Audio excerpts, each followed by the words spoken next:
Hello and welcome to everyone, wherever you're watching from or listening from around the world. Welcome to this webinar about creating a culture for effective data use in schools. Before I go any further, I'll tell you a little bit about myself. I've been here in Prague for the last 15 years, and before that, I taught in the independent sector in the UK. I also do a little bit of consultancy work with some other HMC senior leaders and former senior leaders, helping schools with training and analysis of data, policy review, whatever the schools are interested in. I always add a word of caution with webinars in that webinars are a bit like data itself. It exists to give you better questions to ask. It certainly doesn't exist to give a single standard answer to everyone. So I hope that some of the ideas that I'll talk through in the next half hour or so are useful and interesting, and there are some ideas to take back and discuss in your schools. What we're looking at today is how to turn policy into practice, into culture, how to get people to do things and want to do things. So it's not really about data, it is about people. And if we want people to do things, there's the two extremes. If we're going to go with our Goldman model, we can be commanding and directive. I tend to refer to it as the Nike approach. Point your finger and tell people to just do it. It works in the short term, but it's always a great deal of effort because the moment you stop telling them to just do it, they stop just doing it. So this approach, as I hope most people listening will already be thinking, is not a sustainable way of creating a cultural change at all. If anything, it's the opposite of a cultural change. You're having to fight against the culture in order to achieve what you want to do by constant supervision. So option two is a bit closer to what we want. Now, we may not get the full love here, but we may be able to avoid the running battles that come with a more directive approach and create something that is self-sustaining and self-developing and is about a cultural change, a positive shift in the way that the organization works. And in this case, it's a shift to do with embracing the use of data in the classrooms and in the offices, in the staff room, and making it part of how the school operates.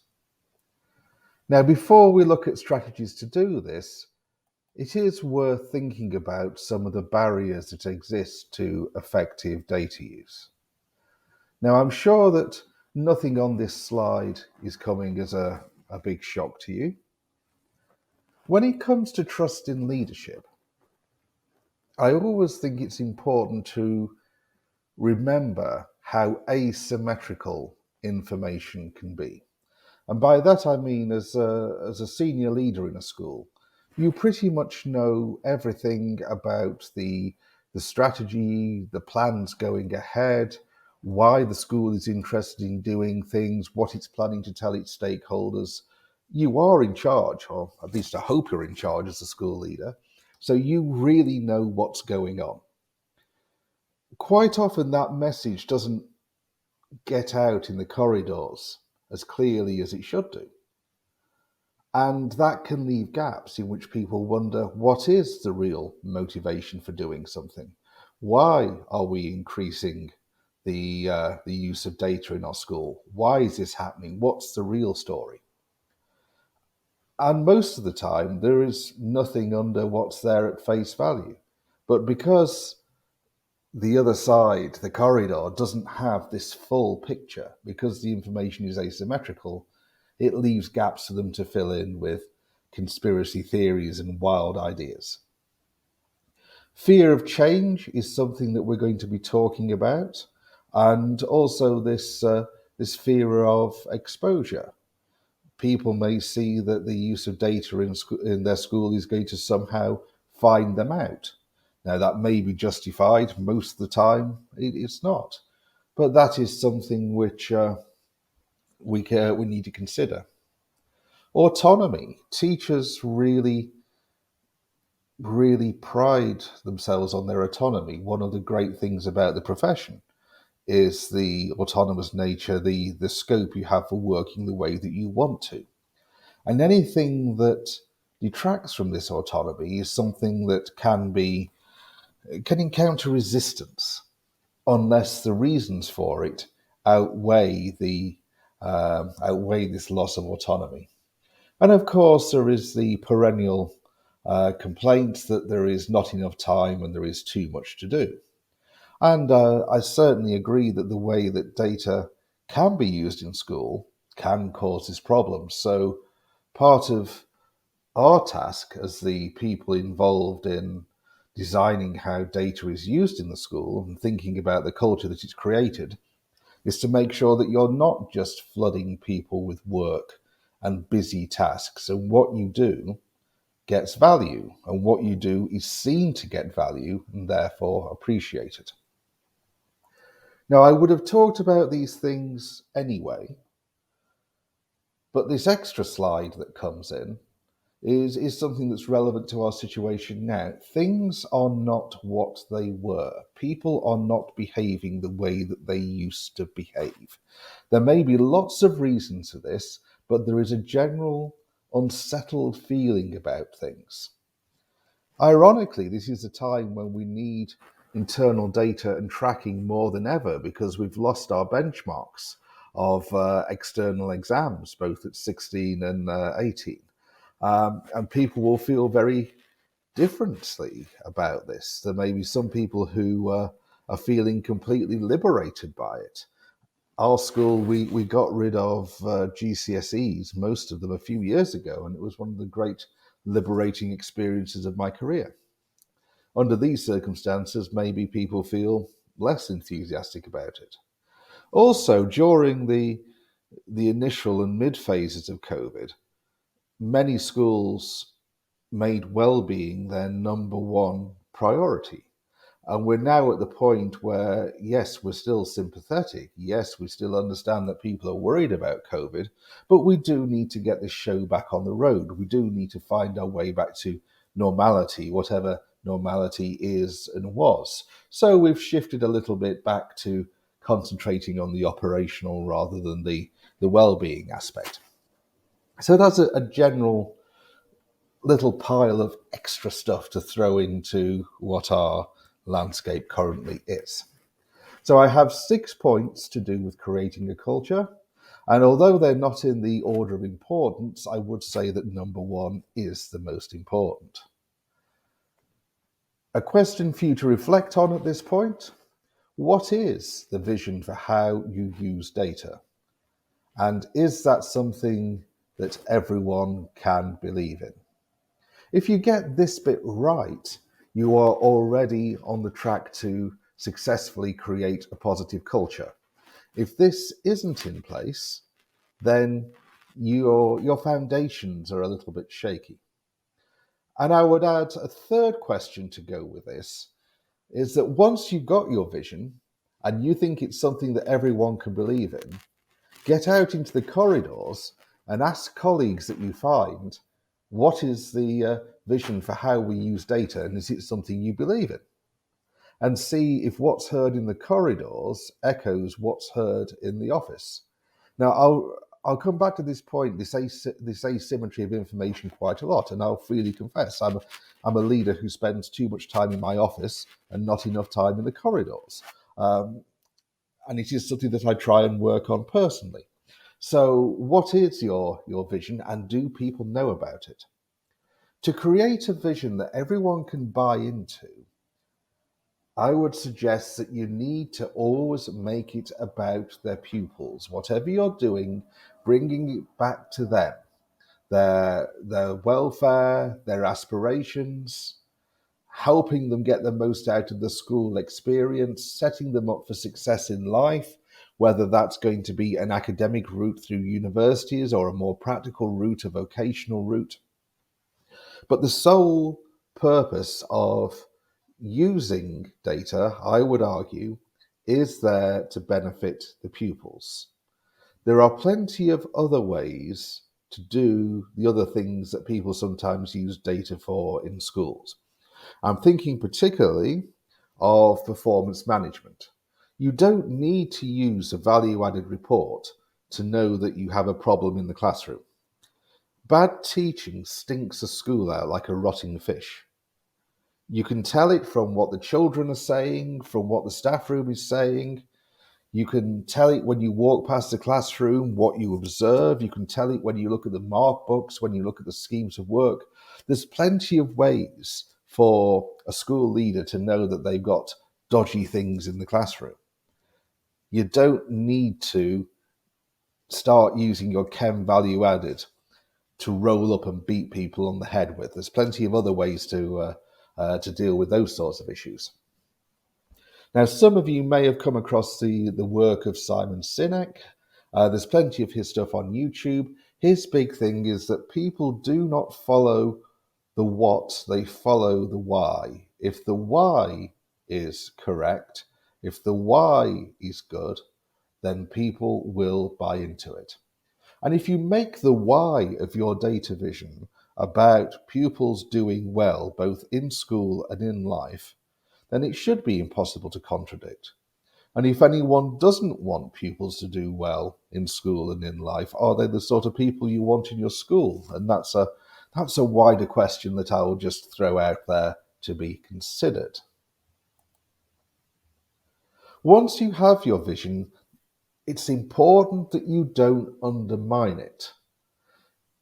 So when you're using data, what are the values and are you keeping to them?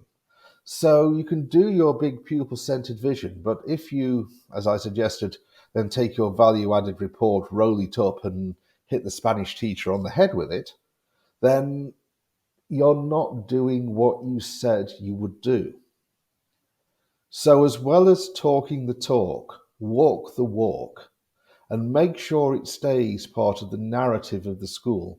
Part of building a culture is to keep a common narrative flowing all the time, not just at the reporting points, not just when data is needed, but all the time. It's part of the way we work. Drop it into other conversations, both formal conversations, either with individuals or when you're speaking to wider groups, or informal conversations.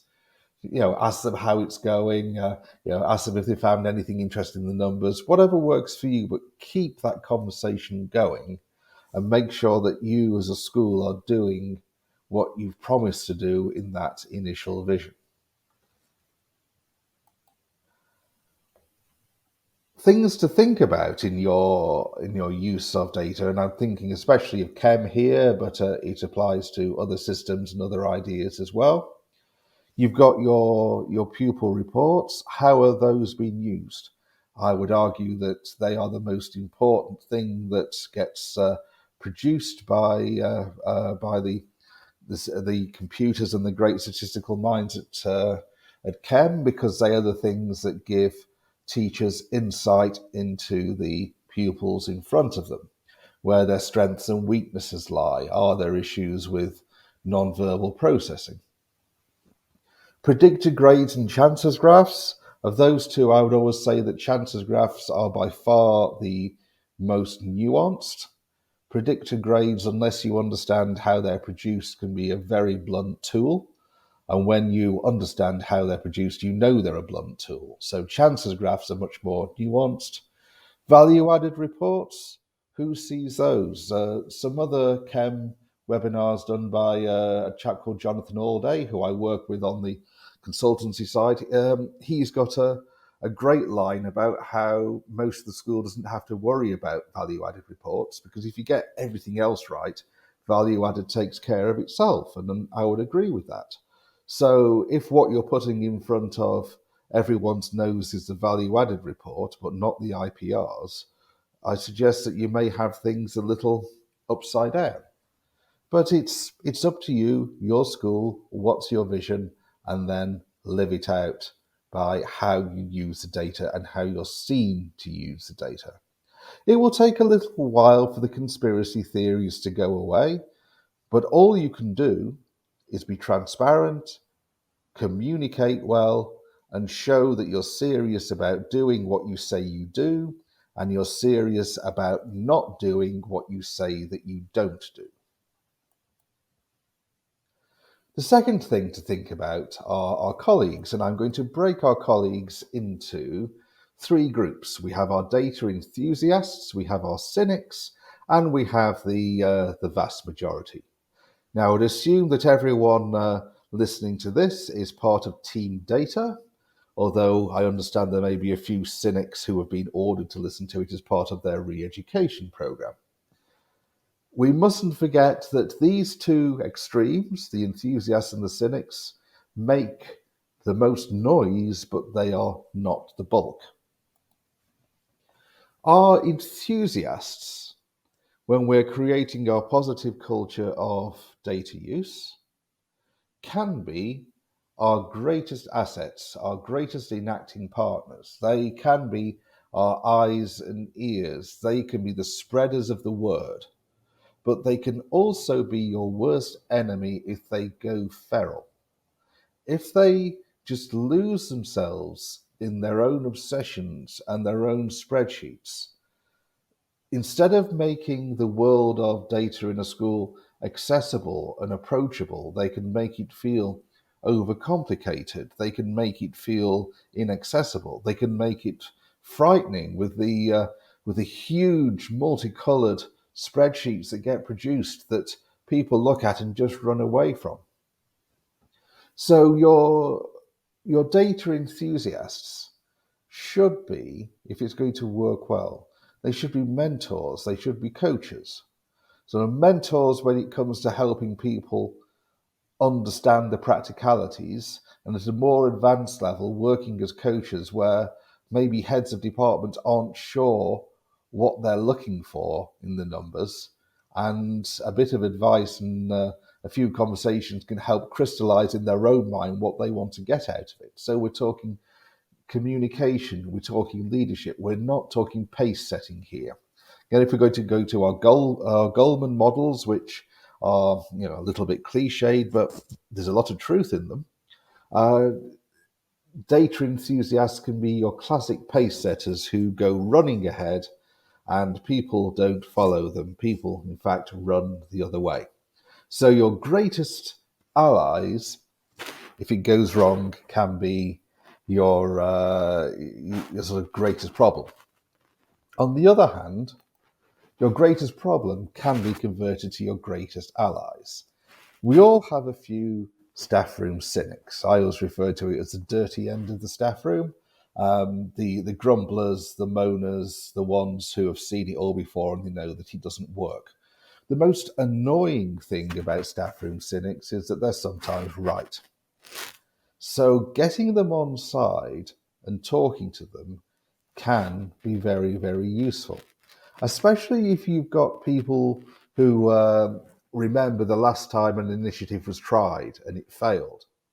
That can be really useful. I mean, when someone says to me, we tried that 10 years ago and it didn't work, I don't take from that it's not worth trying now.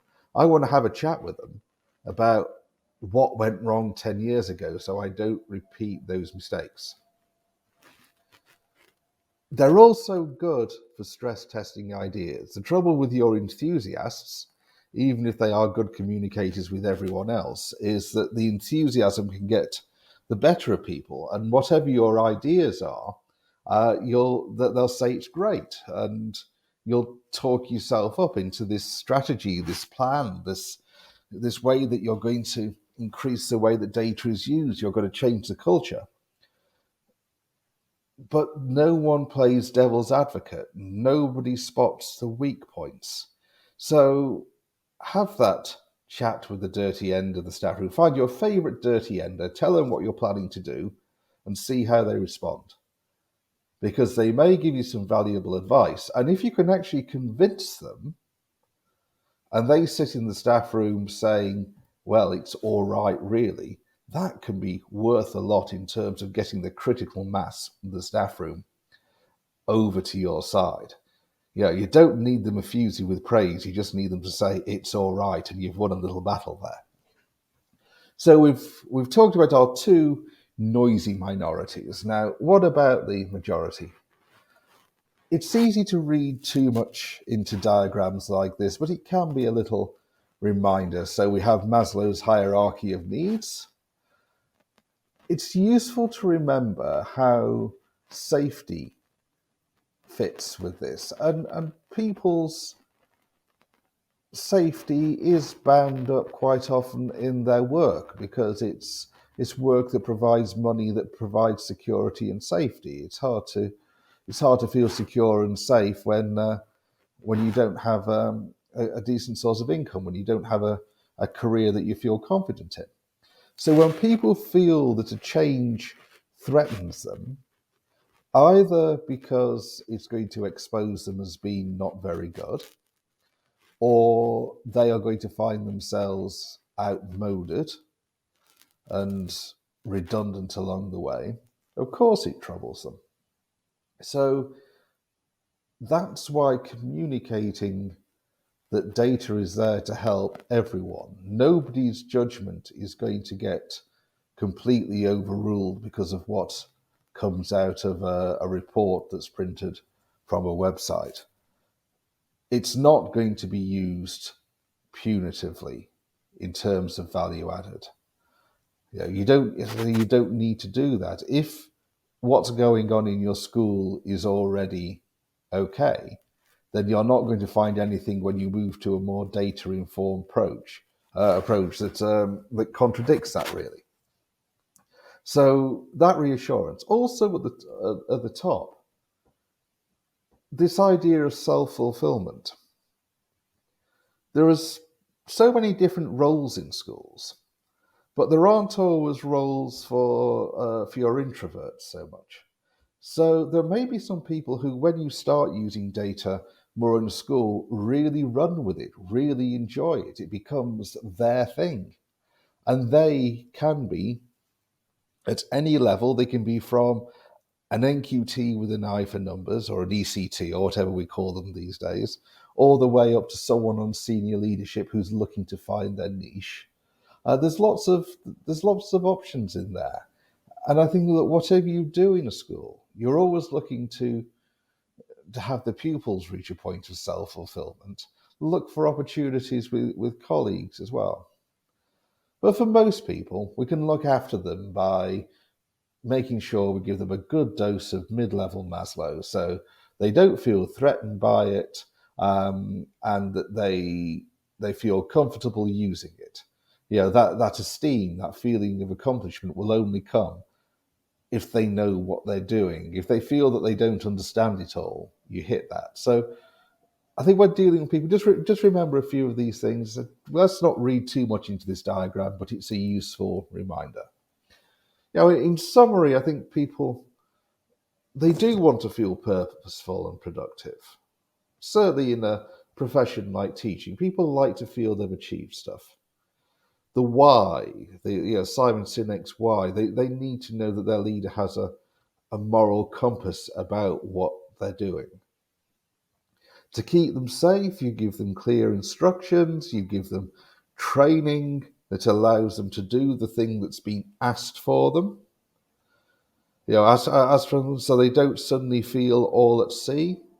And you make sure that whatever happens with the way that you use data in your school, that teachers don't find themselves feeling like they're no longer respected and trusted. So the message is that this is one more thing that can go into them, go into their pot for their professional judgment. It's not replacing them. It's not replacing their judgment. It's not replacing their autonomy. It's putting one more thing in the mix for them to use.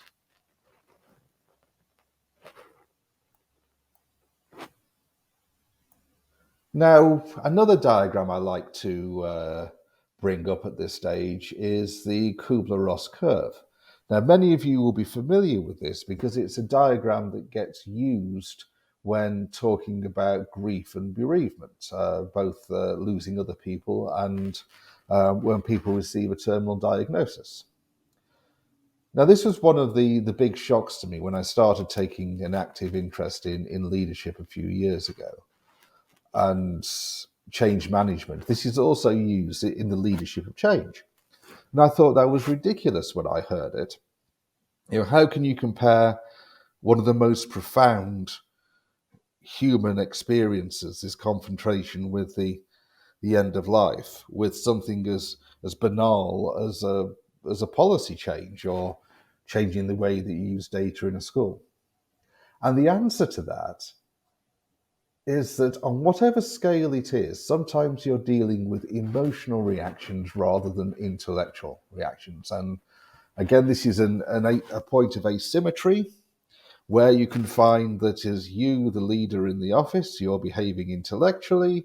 You need to remember that sometimes that the people in the corridor and the common room are behaving emotionally. And trying to tackle an emotional reaction with an intellectual response doesn't work. So the two things that I drew from this curve were, first of all, if you're going to do something that some people don't like or feel threatened by, they are going to go through these first phases. There's nothing you can do about them, so just let them. And I try not to engage with people at the very start. If there's going to be some cultural shift, if there's going to be some change, whatever that is, I'll let people have their rant. Let them call me a few names when I'm not listening. Or they can come into my office and tell me how they think I've got it wrong, and I'll let them speak. Because what you're looking for them to go through those initial phases. And then when you hit that sort of low that comes with, acceptance, that's when your training, that's when your coaches, that's when your mentors, that's when your motivators need to get involved. There's no point sending in your team of crack data enthusiasts into a room that's angry because it's just been told that they're going to be spending more time looking at looking at results or looking at people profiles, and they're still at the I don't want to do this stage. Let them have their stage, let them enjoy it, but then you start working with them, and the job of you and your team and whoever you've got working on this cultural change is to guide people from the bottom of that curve up and out on the right hand side. And that's when they need to feel reassured. That's where they need a few ideas dropping in, and that's where they generally will learn to do it. And if you get to the other side of that curve, what you have is real cultural change. People who have taken new ideas and integrated them into the way of working. Whereas if you're going to get all just do it, then you'll probably get stuck around that first hump, trying to try to get them to emotionally progress, but actually forcing them back. That's one point of view. You may have a totally different approach to change management, but I suppose my take-home message from this is that the emotional responses that you sometimes get in the staff room, especially in the post-COVID landscape, when you're trying to create a cultural change, you can't ignore them, and you've got to accept them for what they are and work with them for what they are, even if it seems completely nonsensical, because all you're doing is you're bringing in a bit more of use of chem in order to help the pupils. From your point of view, perfectly logical. From another person's point of view, a change. Part of helping people ride that curve, part of helping people self-actualize, or at least feel safe with data, is providing training. Because you've got to give people the tools to do what you're asking them to do. When I took over many years ago now as exams officer at ECP, I did an anonymous questionnaire, an anonymous audit of what people knew about exam procedures. I'm not normally a fan of anonymous questionnaires. I find the the bravery that comes from being anonymous quite irritating at times. But it does provide an opportunity for people who are established and experienced to admit that they don't know the basics in a way that they would never do in public. So I find out that hardly anyone, including people who've been running exams for 20 years, knew what to do if they caught someone cheating or what to do if there was a fire alarm.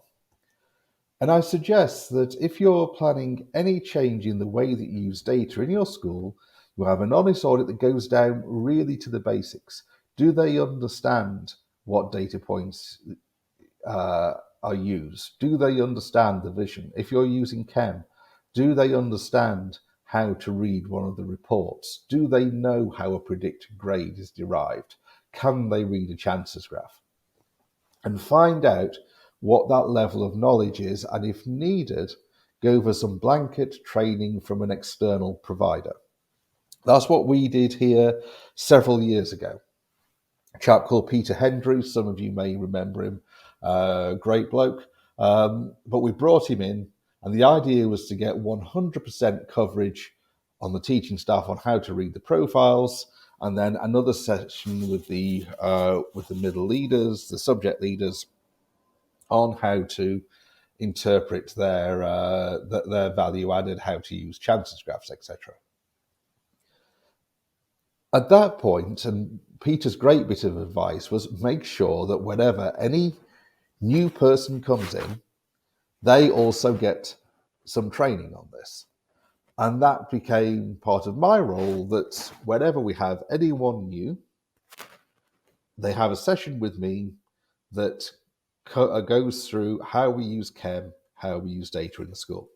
The idea is to keep that coverage at 100% and make sure that no one sneaks through the gaps. If you have someone who is hired halfway through the academic year, make sure they get their little training session as well. When someone moves from being a normal classroom teacher to a subject leader, or a subject leader to SLT, do they know what's expected of them with data in their new role? Map this out properly. So one big investment at the start of having an external speaker, an external trainer, or a team of external trainers, can provide real value for money if that knowledge is kept within the institution, and if there is a strategy, if there is a plan to keep the coverage at 100%. If you bring in people and let them talk for 2 days, then it's all forgotten. It's a complete waste of money. So how do you keep that continuity and make sure that people have the tools to do what is expected from them? Number 5, some of you may recognize the quote at the top of this: simplify and add lightness. That originally comes from Colin Chapman, who was the engineer and the man behind Lotus, the sports car, the Formula One car organization. Admittedly, he did sometimes simplify and add too much lightness, and his cars were a little bit crashy, but the principle still works. You're better doing a simple thing well than a more complex thing badly. There is a trend for data dashboards where people either buy in or get created on a bespoke basis for them. This dashboard that preferably will cover 2 monitors, where it has all the pupil data, and it looks like the sort of thing that could fly the enterprise. But unless people really understand it and know what to do with it, it doesn't fix any problems. It doesn't create that cultural change that you're looking for. Creating a culture of using data effectively does not depend on having a flashy data dashboard. It depends on having a school full of colleagues who all know what to do and why they're doing it. So I would suggest that you have a level of data presentation that is very clear, very simple, a simple spreadsheet for each year. That's how we do it. We're a small school, about 400 pupils. So I've got a spreadsheet for each year that has their entrance exams, that has their chem scores, that has their average grade at the end of each year. You'll find different ways. Make sure that people know what you want them to do with it. It's very easy to just say you expect them to look at the data or similar. But what's the outcome? Have some really simple fixed outcomes that you expect either from individuals or from subjects or from faculties, however you arrange it, but have some fixed outcomes and then expect 100% compliance. Do not allow little pockets of resistance to build up somewhere in the staff room. That line about ignoring cracks on the wall. Sometimes you can have a crack on the wall and it's just a crack, and sometimes it means that the wall's going to fall down, and you don't really know which unless you investigate it. And the best thing is if you've got a crack, fix it.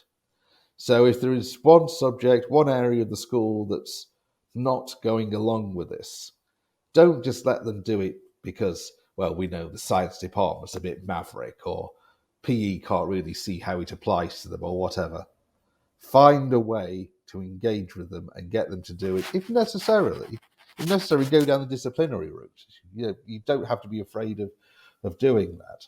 But simple expectations, clear expectations of compliance, and act if you don't get what you're asking for. Finally, the last thing I think comes down to respecting time. Time is the only thing that you can't buy, that you can't borrow, you can't fake. So using time well, I think, is a great mark of respect in an organization.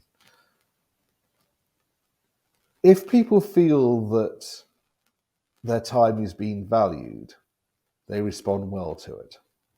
So when you're using data in your school, can you show that it's making a difference? And if it's not making a difference, if you're spotting things and there are interventions, but it's not having an impact on their attainment yet, or it's not having an impact on their pastoral, on the pastoral side, on their well-being, then don't be afraid to say that, but then review what you're doing and change it and go after that thing that makes an impact. And people will still respect that. It's the repeating of something that's ineffectual that is so corrosive. As a leadership team, communicate this openly. If you've hit a dead end, if you're saying, look, we're doing lots of work on this, but we can't see the results as yet, consult and try and find ways to get those results. And that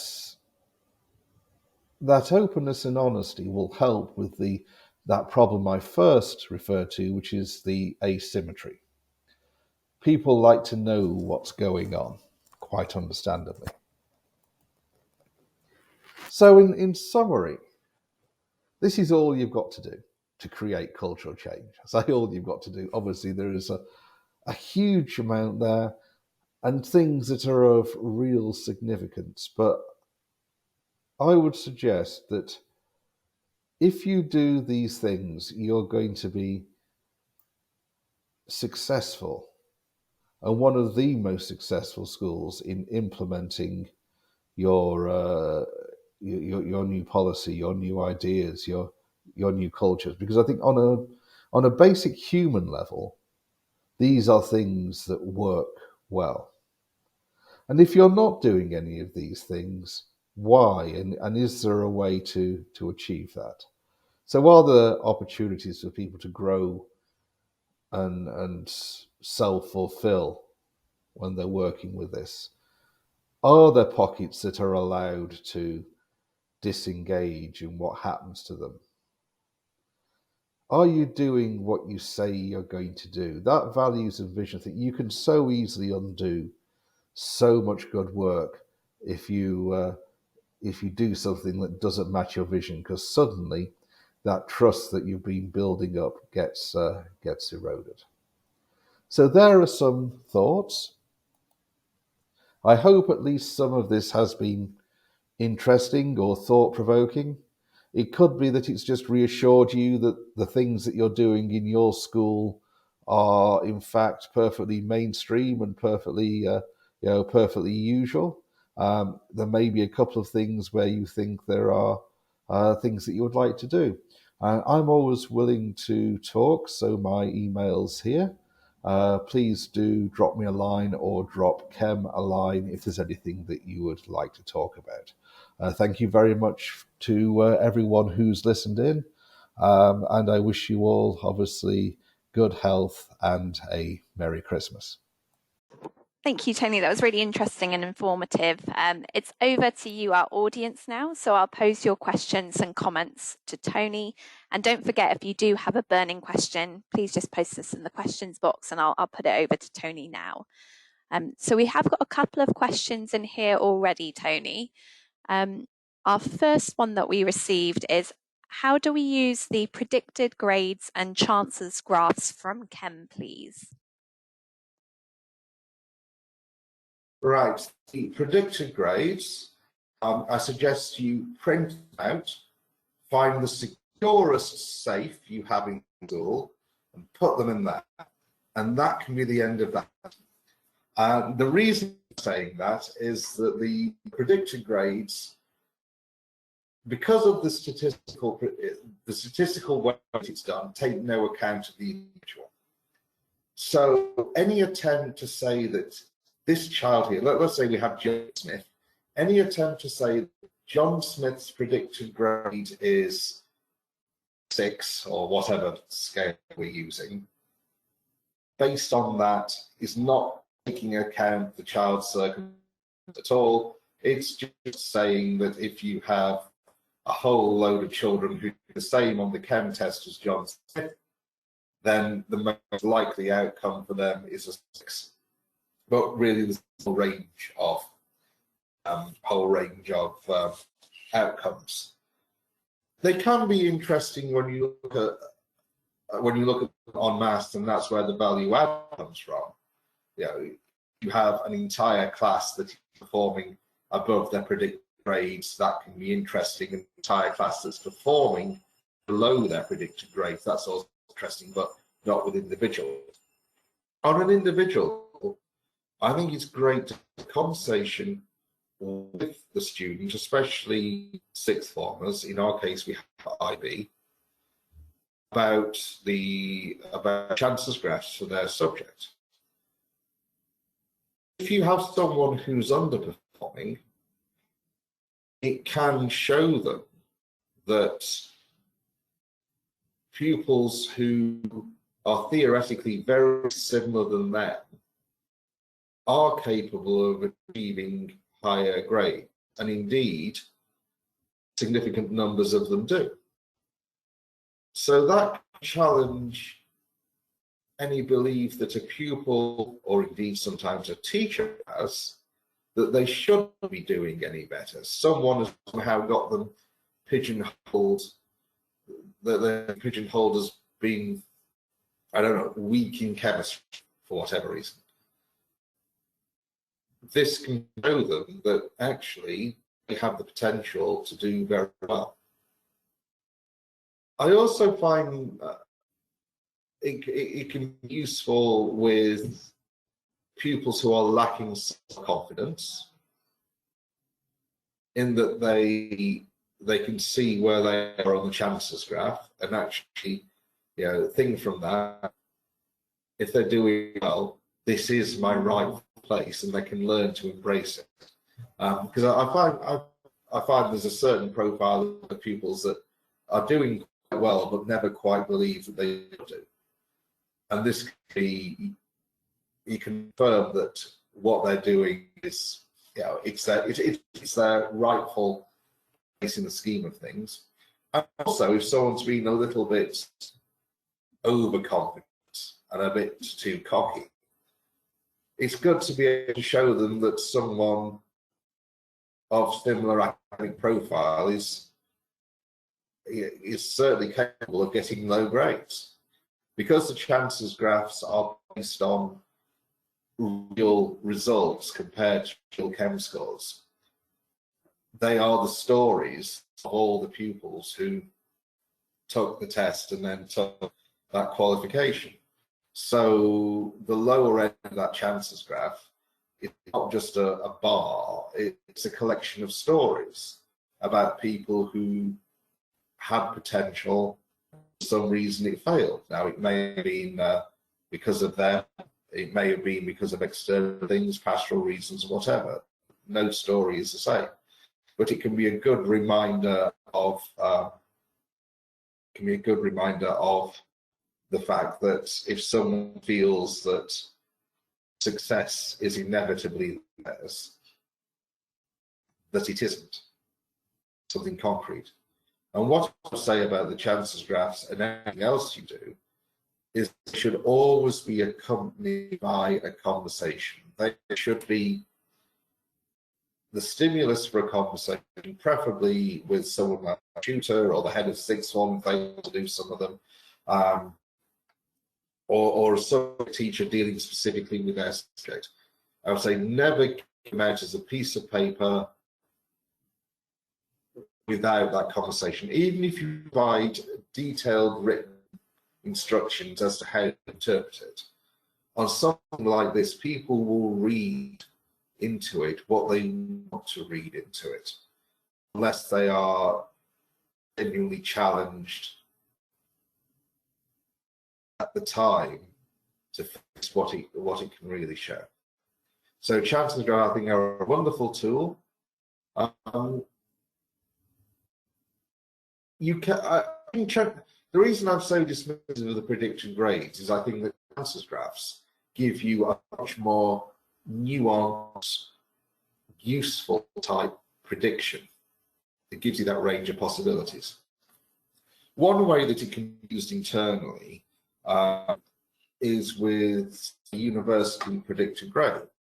And I think every school should have a system where if a teacher's predicted grades differ from the main blocks on a chances graph, that should automatically be a conversation between whoever's running the university side and whoever the subject teacher is. That's not to say that these outline predictions can't go through, but there should be a definite reason for it. I think it's a good way to avoid the halo effect, where some people, usually not always girls with nice handwriting, are over predicted, and the inverse halo effect, I'm not sure what we call this, the probably some rude name for it, but the people who are under predicted. And really that should be running throughout the school. I think one of the benefits of using the IPRs and the chances graph is to give teachers a ballpark expectation, and for teachers to then be able to challenge themselves, as it were, if they think that a pupil is attaining greatly above or greatly below what is suggested. But that's not to say that it's not possible at all, but it shouldn't pass without. So chances graphs externally facing and internal predict grades themselves, unless people really know what they're doing. Internal as inside a safe. Fantastic. Thank you, Tony. We've had a follow-up question from another delegate. They've said, we use the predicted, although I like Jonathan Alday's projected rather than predicted grades as a starting point for target setting, as long as we are all clear that this is only one piece of the puzzle. Would you agree or disagree with this approach? You genuinely got people who are seeing it as one piece and they're using other bits of information, then yes. I would still go to the chances graph rather than the spreadsheet, the predicted grade, because the predicted grade tells you the most likely outcome, but the second most likely outcome is could be quite close to it. And I think that if you're trying to be nuanced, seeing how close the second most likely outcome is, when mixing in the other data point, can give you a slightly broader picture. But certainly, yes, the predicted grade can be taken out of the safe with people who are being sophisticated about how they use it. I would never automatically make it the target grade. I'd be more comfortable if people didn't have lots of data points, that they were relying more on Chem. I think they should rely more on the interpretation of the chance graph than the individual predicted grades. But yes, Jonathan, of course, is one of the great sages useful Chem who I work with on these things. So I think we'll always have slightly different ways of saying the same thing. Thank you, Tony. And then the last question here that I think we'll have time for is on a different topic. This delegate's asked, how about having a culture or a teaching culture to EFL learners in EFL contexts? Where the pupil reports can be very interesting is comparing the vocabulary score with other English indicators. So most of our students are Czech, English is their second or in some cases third, in some cases fourth language. It really is ridiculous. They're wonderfully talented in that respect. So our points of reference are an English entrance exam, which includes some passive writing, Chem vocab, accelerated reader, and also their general performance in English lessons when they start. And what we found Chem very useful for is being able to spot the students who are superficially very fluent. They can hold a nice little chatty conversation and can actually write a reasonable conversational passage, but the depth of their vocab is very shallow, and it helps us spot that profile straight away, almost on entry from that first when they do the test. So I would encourage the English and English support to marry up the different indicators they use and use the Chem vocab as an important part of this. If someone in your English department has not taken a Chem test to understand the vocab, then I would say that on your to-do list from this, if you're making a to-do list, apart from have a cup of tea, get someone from the English department to do the test. I mean, for a start, it's always useful to know if someone on your English department has got the vocab range of above a 15-year-old. That's handy to know. But so they really understand what it tests and what it doesn't. Where it can go wrong is where people see these different indicators and see them as either or and in contradiction with each other. They wrote a really good passage, so how can they have a low vocab score? So understanding those different points, working them together, and then the English department can almost categorize 3 or 4 different categories of English type learner. I believe from chats I've had, I may get in trouble for saying this, I believe there's something in the offing which will help classify the vocab alongside the Common European Framework, but that will be miles down the line, and I may have trouble for saying that. But I know it's a conversation I've had, and certainly in a second language context, that will be very, very useful in the future.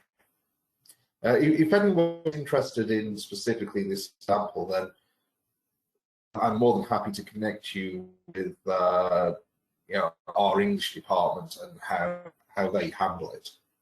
That'll be no problem at all.